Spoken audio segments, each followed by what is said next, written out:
Hi, welcome to the Full Moon Podcast, a production of Elisha's Bones Ministries, bringing you the truth of eschatology. And I'm your host, Stephen Whitsitt.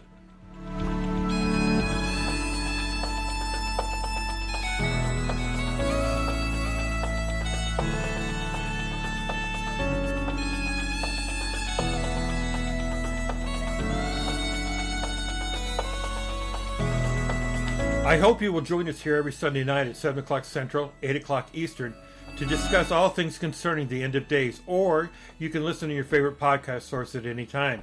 So for the next 45 minutes, be ready to listen and take to heart the things that are said, and hopefully we will answer your questions about the end of days.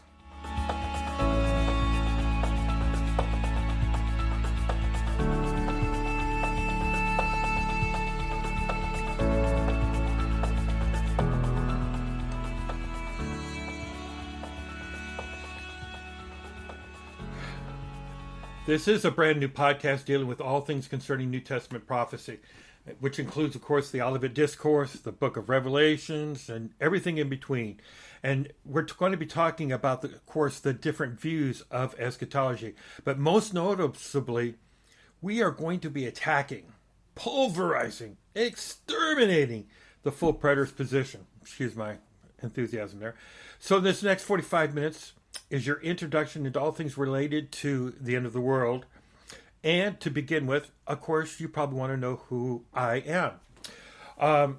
As I said before, of course, I am Stephen Whitsitt, and I was born in Kokomo, Indiana, and by two great parents. One was a nurse, the other was in the Army. And then we eventually, when I was about 10 years old, my dad started going to church. For no apparent reason, they were both doing very well, but just had this call to, hey, let's go to church. And my uncle was a pastor in Indianapolis, outside of Indianapolis, I should say, and we started to attend church. Over the next couple of months, I've got 5 brothers and sisters. We all took our turn going up to the altar to accept Jesus, and of course, my father as well. I, being the black sheep, of course, I don't know if it really took the first time.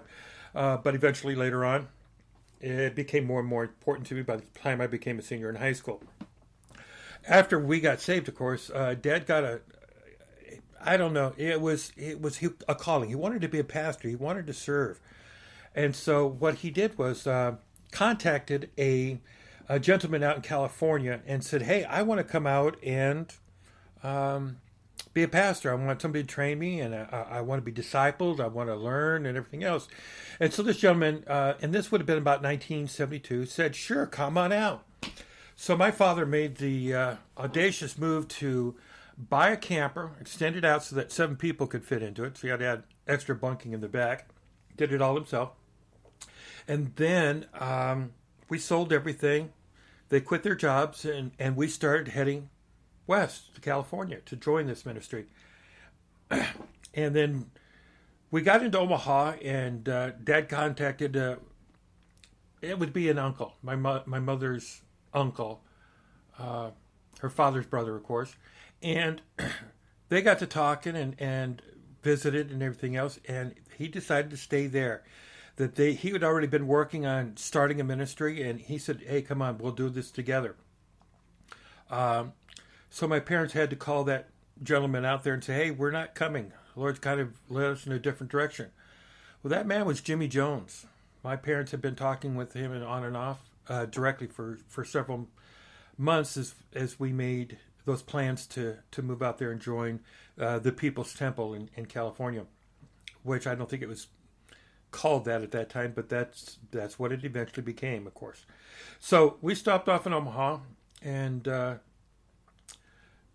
it's a long story short. Ended up being and starting a ministry that ended up moving to California, Arizona, New Mexico, and Texas, and building a house, and it became part of the discipleship movement of the early 1970s. And we were moved about from house to house and living in a quote-unquote discipleship movement under the shepherding movement, which was, back in those days, New Wine Magazine. It was with Derek Prince, Don Basham, and a couple other gentlemen. My memory, of course, is going to skip around here a little bit. But they were the founders of New Wine Magazine, which later became Christianity Today. Now, we were there in the ministry, moving around and everything. Till about 1976, we were in Sacramento. They consolidated everything, got this new vision. We're going to go to Missouri. So they sold everything. Everybody combined up, and we moved to, we went in a caravan and drove to Missouri outside of Kansas City. And this is where we were going to start the ministry. We got looking at properties we're going to buy. We ended up buying a property, moving on to it, building hooches and cabins and things like that from the ground up. And it was in the winter of, it would have been winter of 97, that one of the men came home one day and didn't think us boys, and I was only, 14, 15, I was with the oldest one of them. Oldest boy there, yeah. And we hadn't done enough work chopping the wood, and so this one gentleman got kind of ticked off and proceeded to break a couple axes and cuss profusely. Well, when I explained to my dad what had happened, his response is, hey, he went to talk to the man and said, we don't cuss like that. I taught my sons not to cuss. You don't cuss and use that language around him. I didn't do that. So there was a little bit of a confrontation, and because they chose to believe me over him, or my father and parents, of course, they asked us to leave. So instead of leaving, we started to pack up instead of leaving right there, and then we chose to spend the night, and we got up at 5 o'clock in the morning with whatever suitcases we had. They would give us no car, no money, and we walked 10 miles into town, and this was just outside of Independence, Kansas, on that side of the thing, Missouri, Kansas. It was on the inside of Kansas, and so we hiked all the way in, called up some friends up here in Omaha. They came down and got us after work and brought us back, and we started all over again. We were only here for maybe about a year or two before I graduated in 1980 from Omaha Technical High School. Yay, Trojans. And then I went to college out in Echo Park in Los Angeles, California, to Life Bible College. And there I got a job working at the college and paid for my first 3 years of schooling. At the end of that 3 years, when I went to go sign up, there was a lot of changes, new job, and I could no longer afford it. But that didn't stop me from ministry. So what I ended up doing, I did come home for a short time, went back and tried to get back into things, and it just wasn't working. But I ended up getting involved with the church and then became a youth pastor at a Hope Chapel in Hollywood. And it was right about that time that I had met my wife, and this would have been about 96, and 95, 96. And so we started dating, and we ended up getting married in 97, and then had our first child at 98, and that was when I took my first time full position at a church as a youth pastor, getting paid $200 as the janitor. Not as the youth pastor, but as the janitor. I ended up working there for the next 10, 11 years or so, and of course, you have the up and down in ministries, and with the change of pastors and different things, I ended up moving to a couple other different places. But it was finally in 2003 that I took up a call, to be a senior pastor. I don't know what else you would call it, but accepted a church in Fremont, Nebraska. So we came out here in 2003, started the church, but by 2006, it became apparent that the church had been through too many wounds. The last pastor had left us $30-some thousand in debt and a bad reputation all over town. And the people that were left there, they had gone from 120 down to 30. And eventually, by the time I got done with it, there was maybe 15 or 20, and it was all one family. And he didn't like me very well, the patriarch of the family. So we did close the doors. They continued to exist and stuff and got their own pastor, but Kelly and I have been here ever since, and waiting and looking and talking to Foursquare Church and what our next moves would be. But then Kelly contracted myasthenia gravis and got sick, and we lost that income. So, what do we do? How do we make up for it? And I've been working odd jobs ever since and been through a few since we've been here. But in 2014, I decided to go back to school, and I earned my master's in divinity from Grand Canyon University, and then online, and then finished up there, and then went on to Regent University and earned my master's of theology from there in 2019, and then turned around and reapplied at Amherst University, where I'm now working on my doctorate degree from Amherst University. I finished up with all the main paperwork, classes and stuff, and now I'm working on my dissertation, and of course it's on eschatology. Now, about 2013-14, while talking with people on Facebook, I ran into what you would call full preterism. Now, full preterism, in a nutshell, is a eschatology that believes that the second coming, the new heavens and earth, the millennial, the new Jerusalem's come down to heaven, all prophecy of Revelations and the whole Bible is completely fulfilled. I mean, every prophecy in the New Testament has been fulfilled. And I thought, wow, you really believe that Jesus came in 70 AD and that there was a resurrection of the dead, and the whole church, there's nobody who's ever said that before. Nobody's ever believed that but you guys. Wow, okay. So as I started to argue with them, I got my butt handed to me on a platter because the things that they were talking about, I had never really gotten into the studies of. And so I chose to get into studying and to start looking at it all and reviewing it.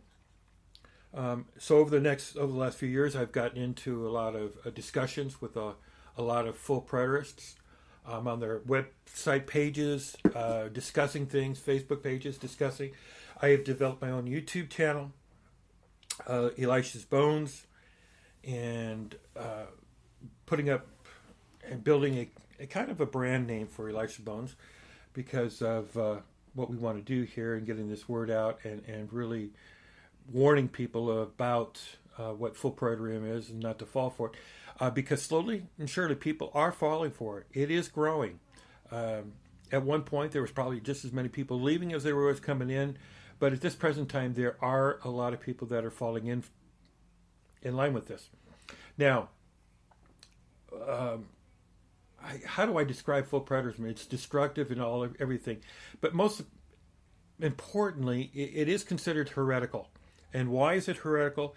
It's because it denies that Christ exists in heaven in bodily form. They teach that Christ, when he ascended, his body died again. He shed it. It got burnt up or died a second time. There's all kinds of views of what happened. But Christ sits at the right hand of the Father right now, and he's no longer bodily. Secondly, they believe that the resurrection of the dead is not a physical body coming out of the ground, despite the fact that there is every example in the Bible of a resurrection is a body that came up out of the ground. Matthew 27:52. After his resurrection, there was a lot of bodies that came up out of the ground. We're seeing among many, but hey, they don't believe that. And then with that means then when we go to heaven, of course, that we don't have a body. We live in a spiritual body, and a spiritual body doesn't have substance. It is non-physical, but it is still a body somehow or another. So there's a lot of confusion in issues, but those are things that we'll be discussing and covering. And then you can go to my YouTube channel and see a lot of what I've talked about, discussions that I had with people, and we will continue those discussions and things. But right now what we want to focus on is just giving people an introduction into what is eschatology. Now, the best way to give an intro is to kind of give you, first of all, the basic scenario of what is the last days. What's the events that are to happen, to take place? And the first one is called the tribulation period. That is the bulk of what the book of Revelation talks about. Remember, the book of Revelations opens up with the introduction. In the first couple of chapters, there's these 7 letters that John writes to the churches in warning of telling them, hey, you got to straighten this up. You're doing good here, but you need to fix this and that kind of a thing. And so those warnings are a precursor to the judgments that are going to happen, and they come upon the whole world. And the reason for this judgment to finally come upon the world, we have to think about it. Judgment comes because people are being disobedient. In this sense, judgment's got to come upon the church. It's got to come upon this whole world with its issues. Namely, of course, abortion being the number one, the acceptance of homosexuality, and now this escalating with transgenderism, and now the Bible has nothing to do with what's going in America, and the tragedies of this socialist agenda that's being forced on our society, and the slow changing of our, cancel culture and the things that are going on here. But it does set us up in a sense for certain things, and preparing people for what's going to happen. And what do I mean by that? Well, here was my first thought when somebody asked me, are we in the last days or not? Because they know I'm into eschatology. So they asked me, are we in the last days? And, my first thought is, I'm not going to sit there and say that the events of Revelation are unfolding, but I'm not saying they're not either. Nobody can give you a conclusive answer. But what I can conclusively say is it's setting us up for that. A one world government. That's comments made from Obama on that, one world government, we got to be all underneath everything. And there's a verse in Revelations 1:17 that kind of sets the tone and stage, and I think you'll understand my point. It says there, so that no man can buy or sell unless he has the mask. Oh, wait, shoot. I'm sorry, that's wrong. Oh, so that no one can buy or sell unless he has the vaccine. Or so that no one can buy or sell until he has the mark. You see that progression there. What is going on now is preparing us for what is going to happen in the book of Revelations. The sheep are going just to follow the leaders no matter where they go or no matter what happens. And that's what happens. My response to people now that are concerned and everything else, yes, you should be concerned. You should be looking out for these things to happen. A slow erosion of our culture and of our way of life and the American way of life. And I'm not telling you not to enjoy life. Go out there and enjoy life. Do your things that you want to do, the vacations, enjoy yourself. But be prepared to pick up your cross. Meaning, now's not the time to get a bigger house, because think about and I got to use what's going on now as kind of an idea. The firemen, the doctors, lawyers, police officers who are being terminated because they refuse to take the vaccine. And if I was to say anything about that, the point of the vaccine is we're a free country. We should have the choice to be able to take it or not. People like me who have had it, we have an immunity. There's no reason why we should have to take the vaccine if we have a natural immunity already to it. And of course, the information that's coming out of the CDC and Dr. Fauci is just so confusing and messed up. We have to live according to what we feel inside of our own hearts is the right thing to do. That's the most simplest way we can do it. Because those men have lost, and think about it, if they just bought a house or upgraded a bigger house and they've now lost their jobs, what is that going to put them and their family position into? As the shelves start to empty out, and I was just at the store, today, the Simple Bakers, and shelves are so partially empty. Walmart, Costco, especially if they ship from China,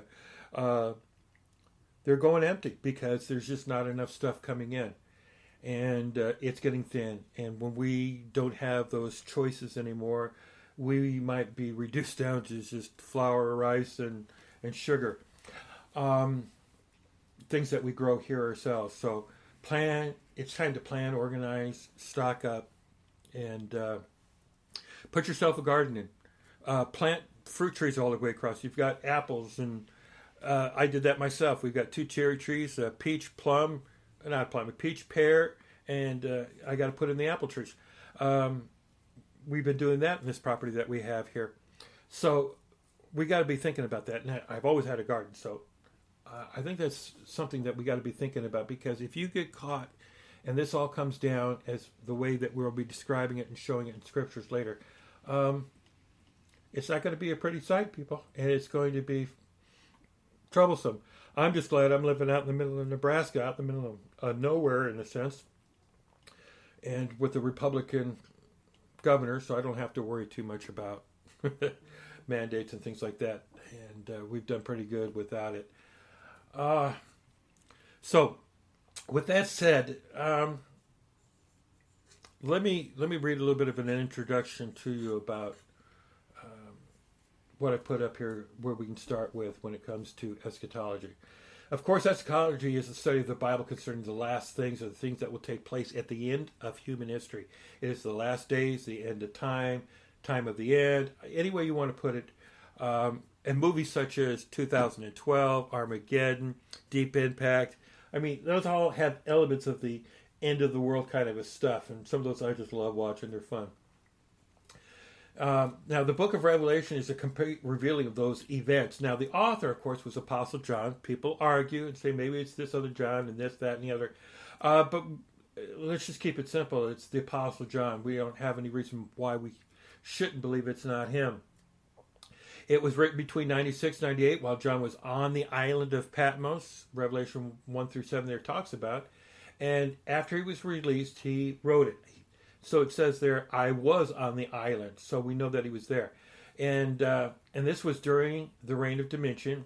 So after Domitian had died in 68, people who were banished were usually brought back. And so during the reign of Trajan is when we believe that John wrote the book of Revelations. Now, there's different opinions on that.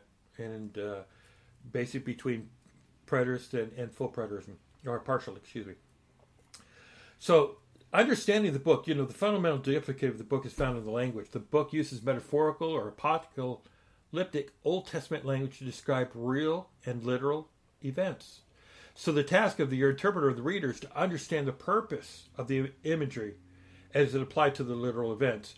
For example, in Revelations, Jesus is returning on a white horse. Well, the white horse represents good, and the horse represents a king coming to make war on his enemies. So it literally speaks to Christ's second appearing and a little destruction of the armies of the beast, is what we get through there. And don't want to lose my train of thought here. That is basically how we are to understand it and read it. So when it says certain things, there's a truth. There's an element of the physical that happens behind it.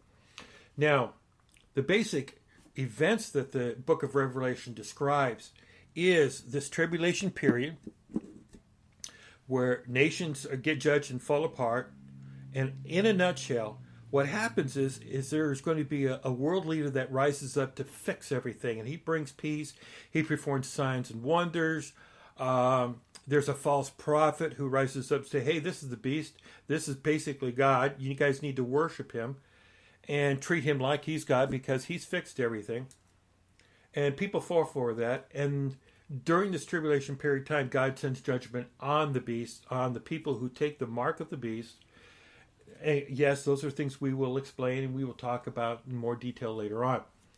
But at this end of this time of persecution, what happens is the kingdom of the beast dissolves, but the king himself, the beast, raises an army and to attack Jerusalem. And so what they do, the army comes, they gather in the Valley of Megiddo, and they're there. And it is Christ who comes at that point with the saints. Now, all those people who have died, when Christ comes, they are raptured up to meet him in the air. All who are alive will meet him and come with him as he comes down to earth, and we become his armies. Now, the best way to picture this, and I love this about J.R. Tolkien, the last battle in that last scene, the return of the king, when Aragorn and Strider, has to go through the paths of the dead, and he brings with him all those dead people to fulfill their vows. And he gets off the boats, and this army comes off there and destroys the whole army of the Saruman's there, and kills them all. And that's a direct picture of what happens when Jesus Christ returns with the army of the dead, which are saints. But I don't think we're going to look that ugly, obviously.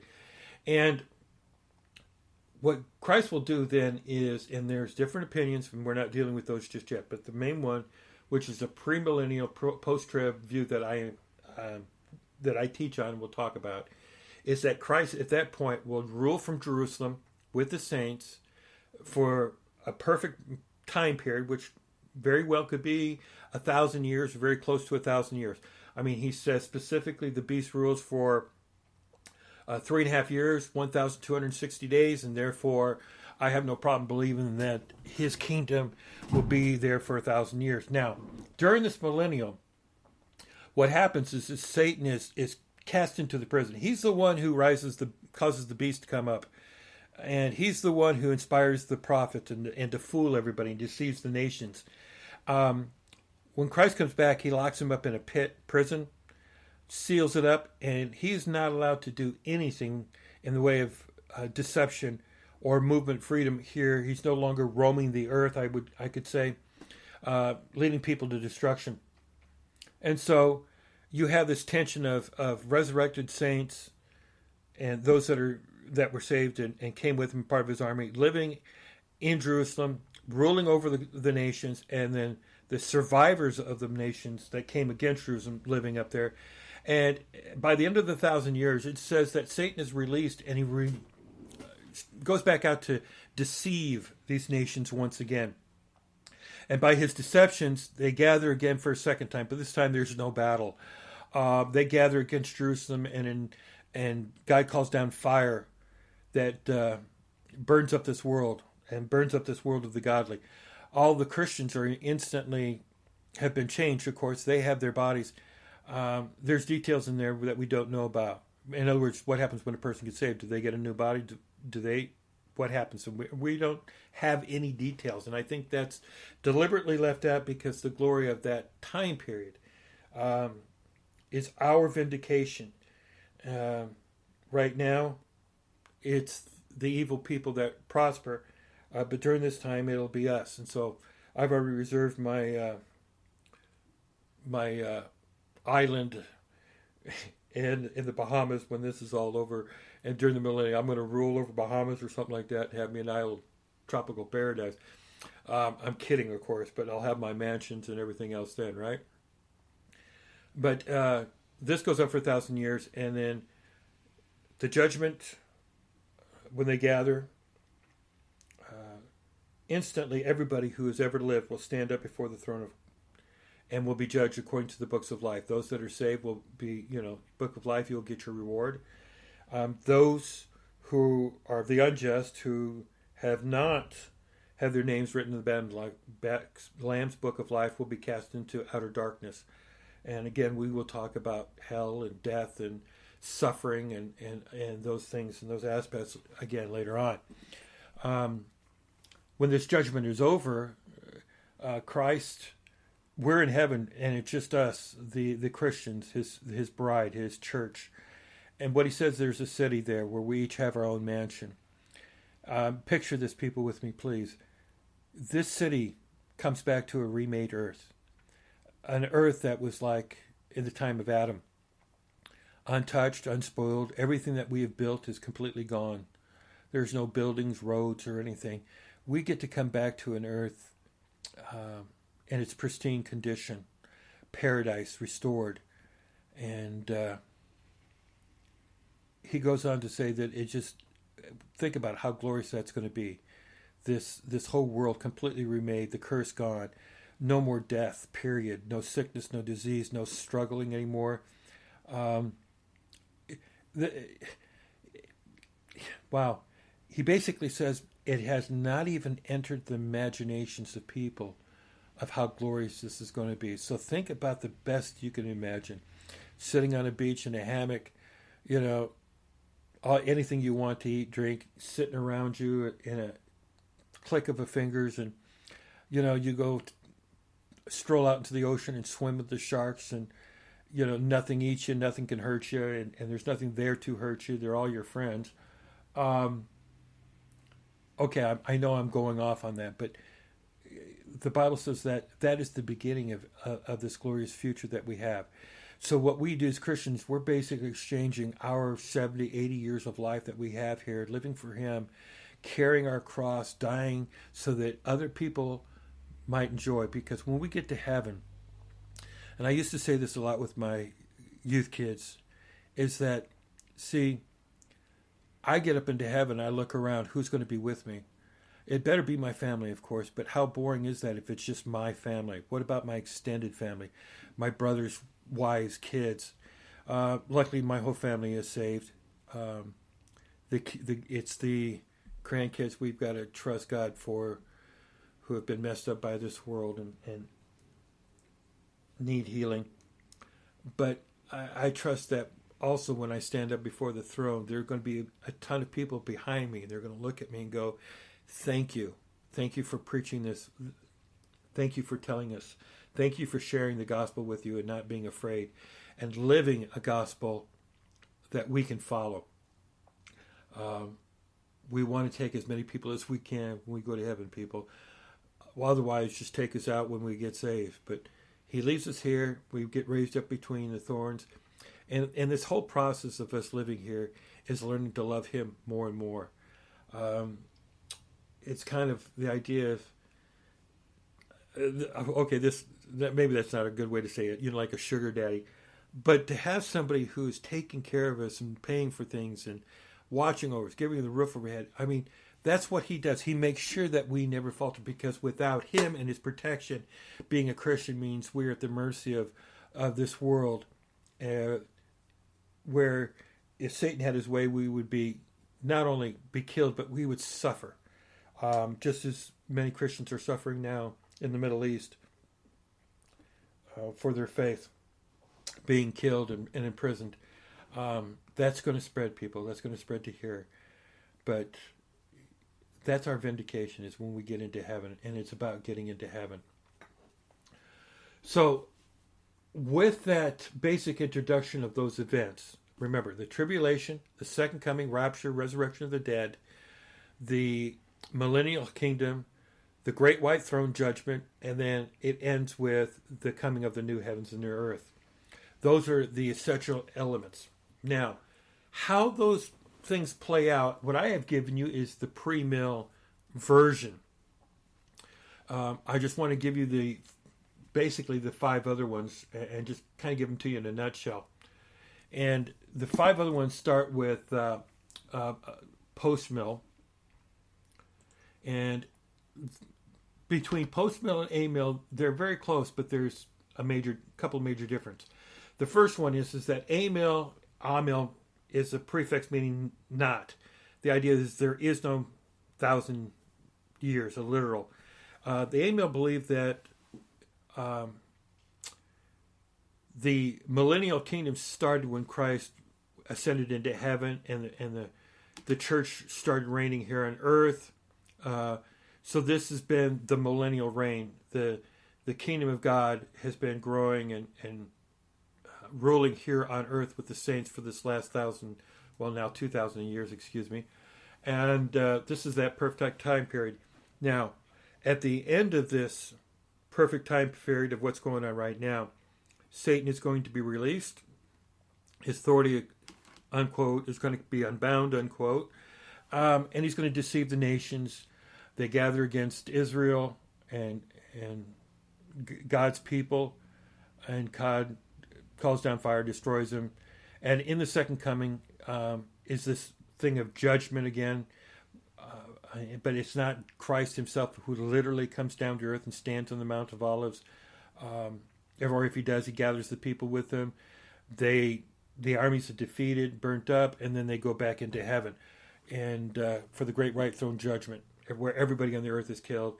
They go to heaven for the great white throne judgment, and the new heavens and earth come as in the same. That is the amill position.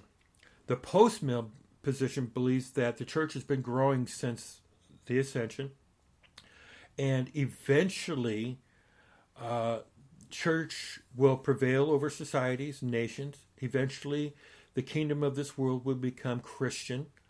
And when that happens, and the goodness of God is in every nation across the world, that will usher in 1,000 years of Christ ruling from heaven again, but this perfect time period.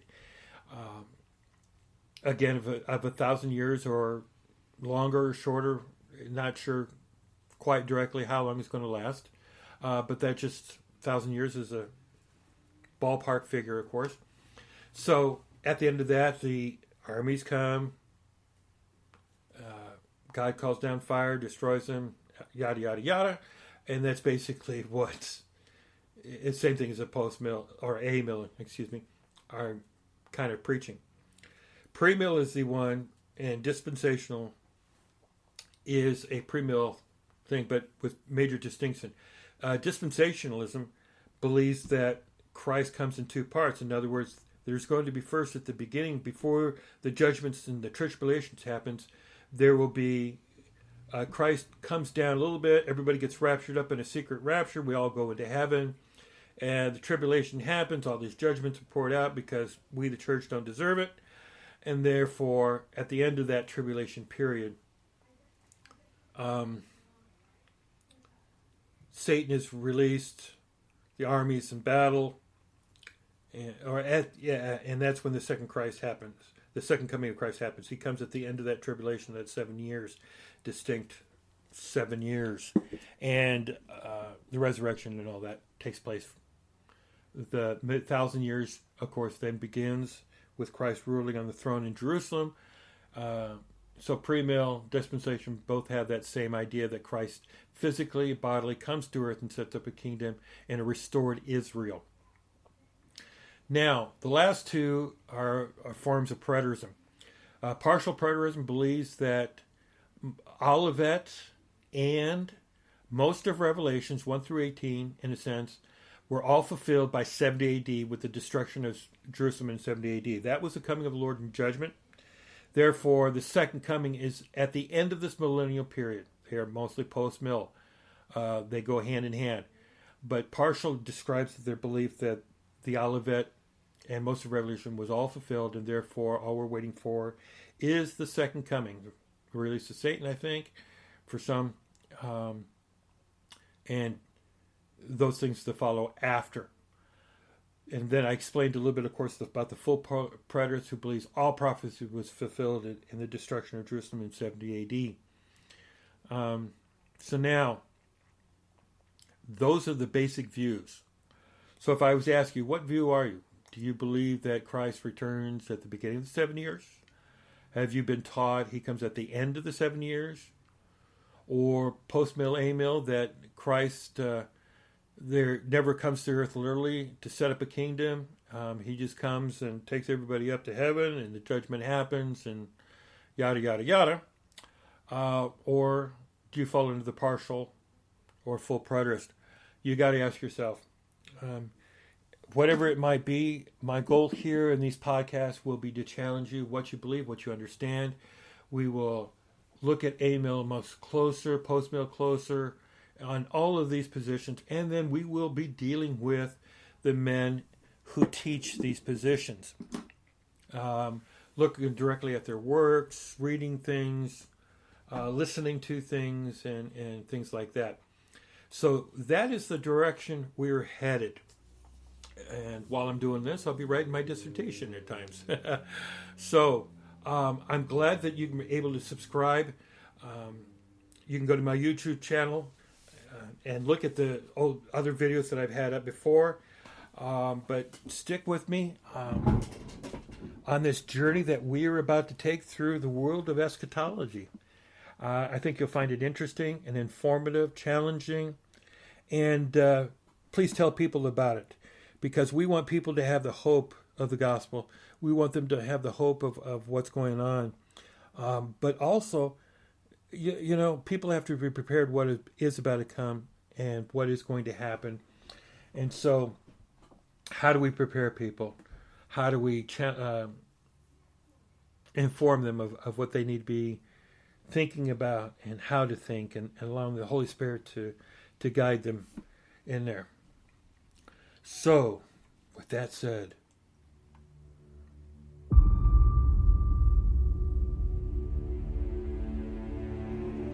thank you for tuning in. I hope this has been very informative.